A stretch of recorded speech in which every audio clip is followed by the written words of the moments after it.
Welcome to the Protagonist Pub. My name is Tammy, and this is where characters gather.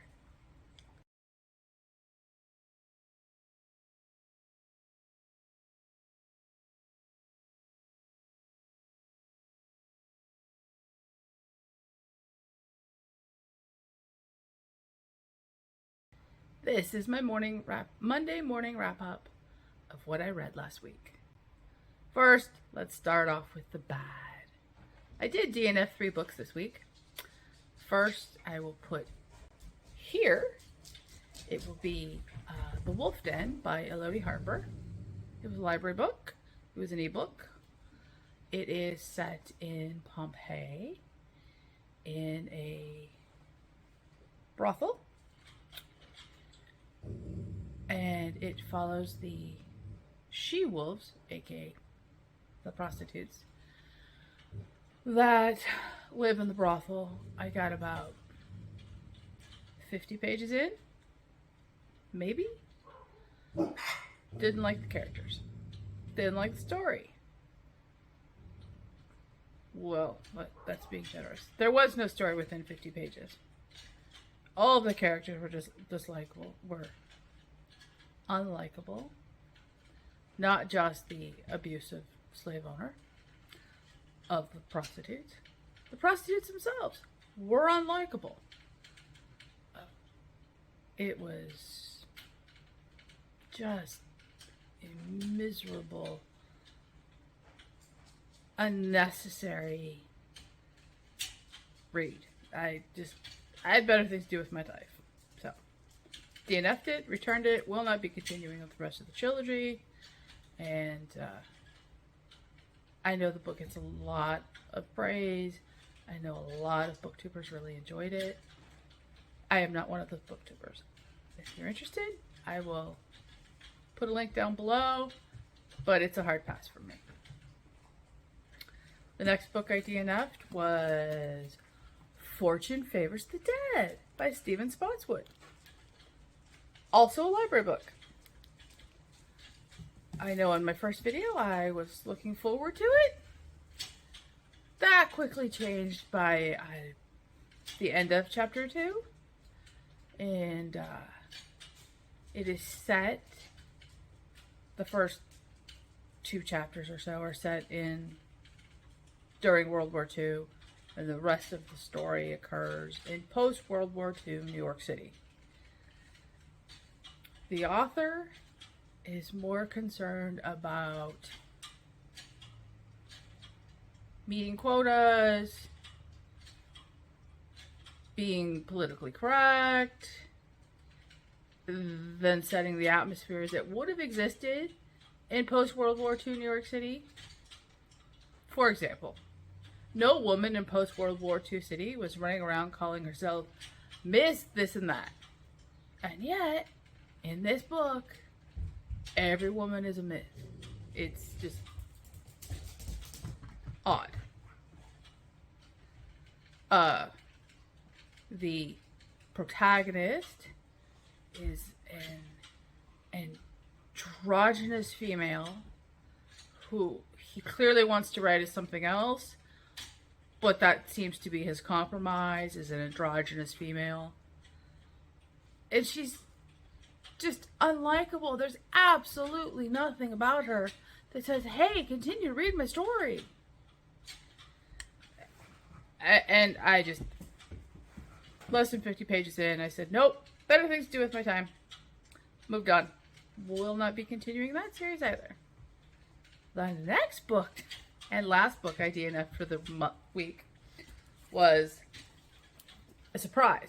Imperium by Robert Harris. Robert Harris is an excellent writer. I don't know what happened in this book. There's nothing excellent about this book. Cicero is a whiny, needy, vain, boring, bland character. Tiro, his slave, from whose point of view the book is written, is also a boring, bland character. Cicero was not that way in real life.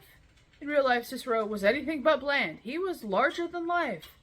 He should have leapt off that page and drawn the reader in. Instead,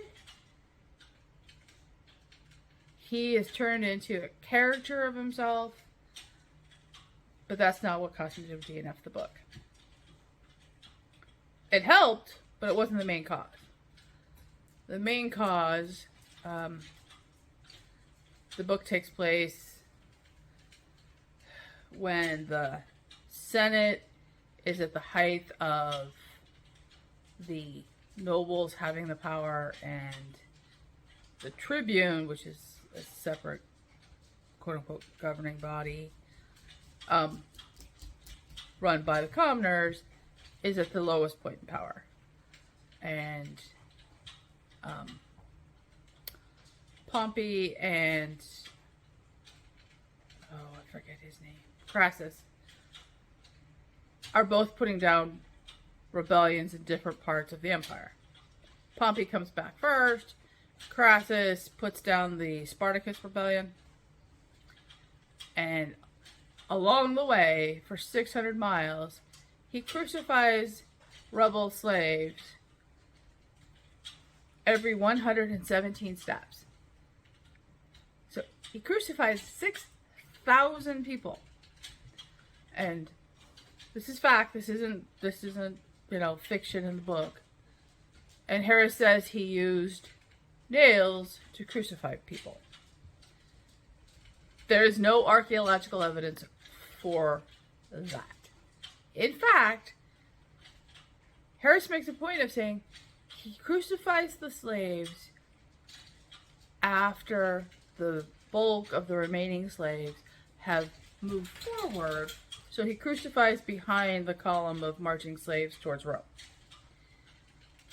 If you're going to drive nails through the hands and feet of people to crucify them, there's going to be noise. That noise will carry to a marching column. I don't care how far ahead they are. At some point, someone's going to make a mistake and there will be noise. And there would have been rebellion. So there is no way, even without the archaeological evidence, he would have affixed them with leather straps, anything to do it quietly. Not to mention the fact that they would have had a lot of that on hand, and not necessarily the nails necessary to crucify people to a cross. Just, it made no sense. I was done. I was bored. I was infuriated. I wasn't the only one who at this point tapped out of the read along with Alan's channel, who I will link below.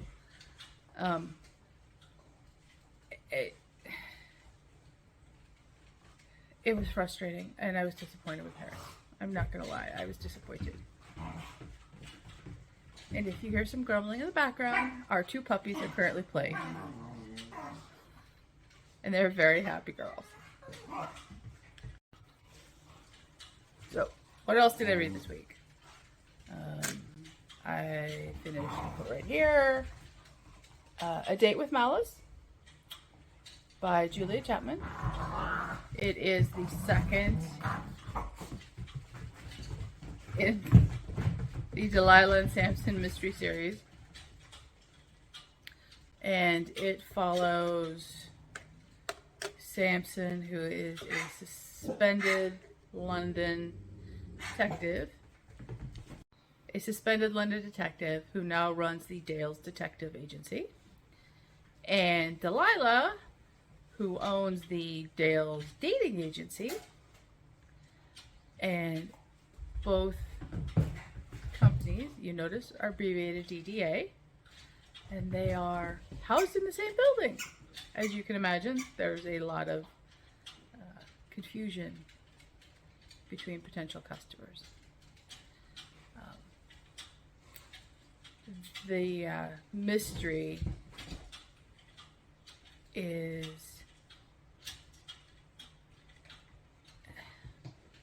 sort of convoluted, but not really. A woman in her 80s named Alice comes in to visit Samson. She says, I'm trying to be killed. And he looks at her like she's a little insane. She goes on to explain that she lives in the local independent living facility in town. It's nice. People buy their apartments, but she honestly believes she's, about to be murdered. She explains there's been a bunch of unexplained thefts, and she's honestly frightened. Samson says, I'm not sure. I think you're fine. You should, go back and everything will take care of itself.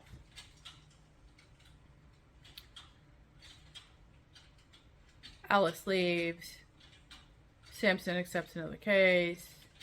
Delilah somehow manages to sit in on all of these cases in his office. It's kind of odd, but there's some romantic tension there, so it kind of makes some sense. Anyway, the next day, it turns out Alice does actually die. Samson begins to feel guilty, but he's still she's an 80-year-old woman. Old people die. And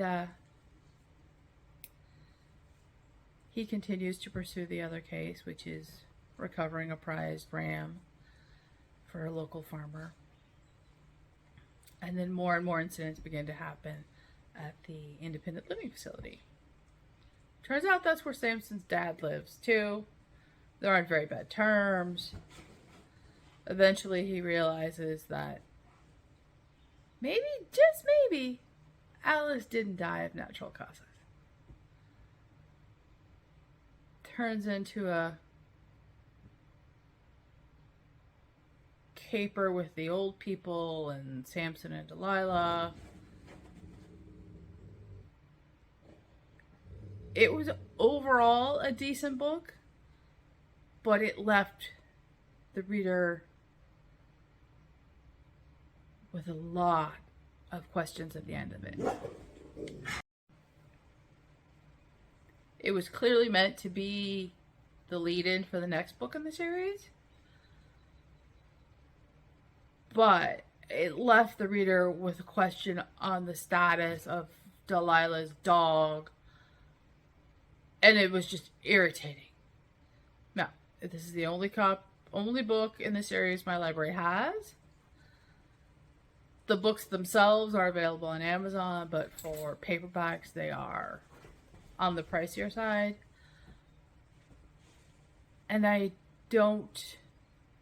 am not so invested in the characters, the series, and the unanswered questions that I'm going to lay out the money for those books when I could buy something I'm much more interested in instead. So overall, I gave it 3 stars. It wasn't a bad book. It wasn't a great book. It wasn't overly memorable. But I'm not upset I read it at the same time. So, 3 stars is more than fair. If you don't mind cliffhangers for open questions, it's a decent, cozy mystery.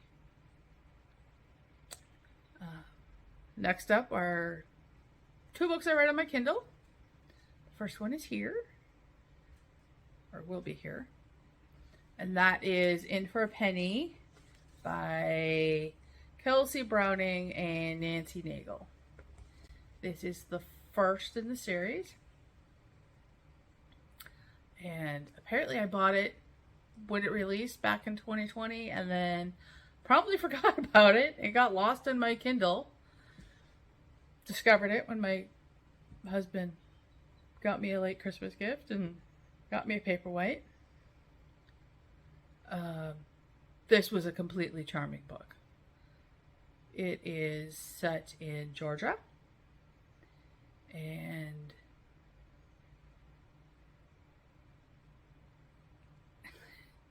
it's a hoot, to be honest.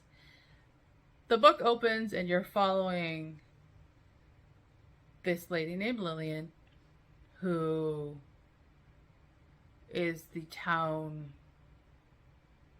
old, established, wealthy family member, and she has some very obvious money concerns. And oh, by the way, she's in her 70s.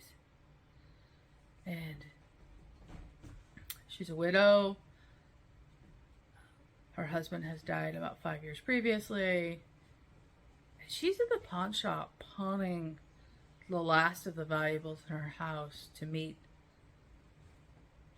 this unnamed debt that she has. It's obviously so bad that she's already previously pawned her wedding rings, which meant the world to her. Story goes on for about the first half of the book. Lillian's best friend moves in with her. They said about, fixing up the house. And there's an obvious deadline, but you don't know why. It isn't explained in the beginning. But Lillian is working towards something, and she's setting her best friend up to take care of the house. And you still don't understand why for the first half of the book. So, just about the halfway point, you find out why Lillian is setting up her best friend. And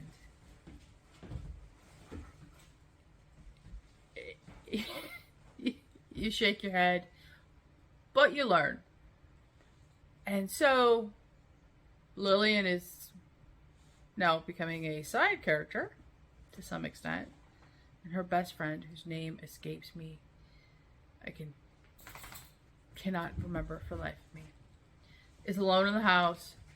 She's mad at her best friend, and the town sheriff brings over a boondocker, which, if you don't know, is somebody who stealthily camps, usually in a Walmart parking lot, overnight. It may or may not be legal in your town. It's legal in a lot of towns. It's illegal in a lot of towns these days. It's illegal in this town, so he thinks that she can, this boondocker is older and she can be of help. So he kindly brings her over to the house and says, hey, can she stay over for a couple of days?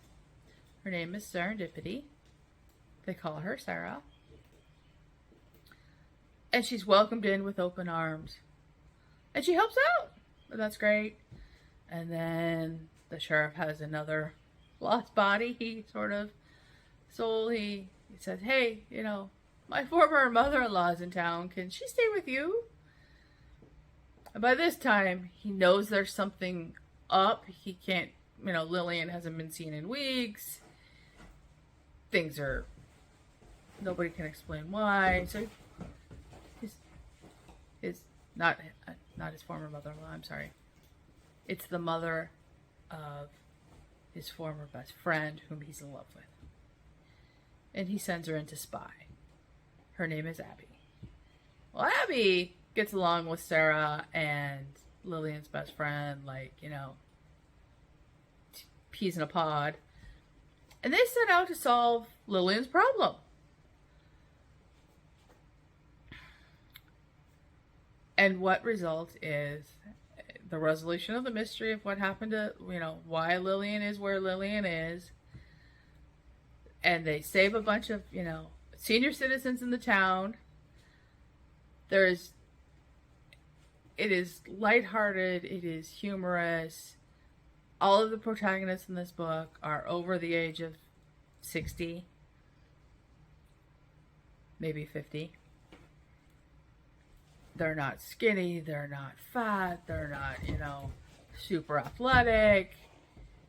In fact, Sarah saves the day because she's car sick. She's so car sick, she vomits all of the protagonist who has, is a germaphobe, and it's, highly helpful that she does this. The mystery in this book does not revolve around murder. It's just a flat out mystery, and it's a breath of fresh air. I enjoyed this series immensely, or this book immensely. I will continue the series. I will read it on my Kindle. It is an enjoyable break from heavy books or books that are so full of themselves that they stumble over themselves. I enjoyed it immensely. The next book I read this week was Game of Hearts by Joanna Barker.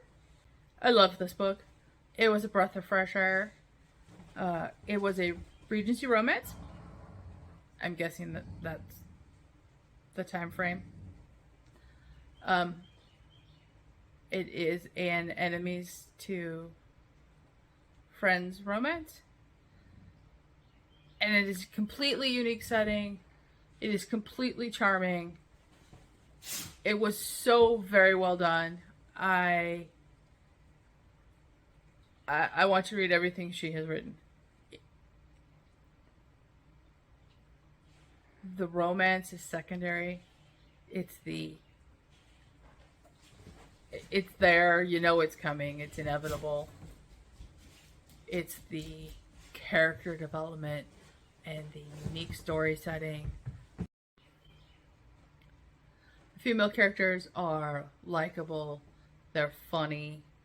You would invite them to go out with you for a Friday night drink and not hesitate. Everything about this book was very well done. It should be on everyone's must-read list. If you enjoy romance, this is the book for you. It is not a steamy romance. It is not a Christian romance. It is not a religious romance. It is a clean romance. Yes, they kiss, but I'm sorry, that's still a clean romance in my book.